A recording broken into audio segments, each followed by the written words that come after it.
Hi there, I'm Alex, Senior Clinical Advisor at Carepatron, and I'll be teaching you how to use our patient sign-in sheet template. A patient sign-in sheet is a simple table with space for each patient to add their name, the time they arrived, the time of their appointment, and the practitioner they are here to see. Having patients sign themselves into your practice will add up to a huge time saver for your reception staff. We've also included a handy New Patient column, so you can see if it's a patient's first appointment at a glance. A patient sign-in sheet may also serve as evidence of patient attendance at appointments, if you choose to store these documents long-term.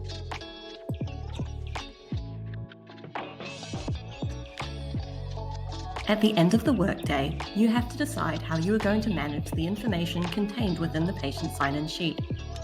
If you have the capability to destroy the document on site, this can be a simple solution. Otherwise, if you want to keep the document for legal purposes, ensure it is stored securely. When signing in, patients may be able to see the names of the other patients who have signed in before them.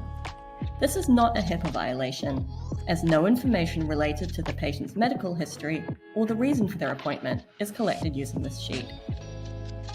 Taking the patient's name, appointment time, and practitioner name is acceptable under HIPAA and constitutes an incidental disclosure, just like calling out patient names in a waiting room.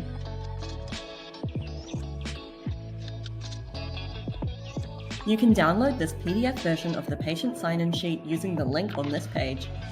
Once you have downloaded the PDF, you can proceed to print it out and display it at your reception for patients to fill in by hand.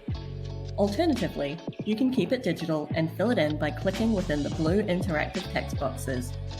To see a completed version of this sign-in sheet, take a look at our example here. Another handy hint: make sure you keep multiple copies on hand if printing them out, so you don't run out of space.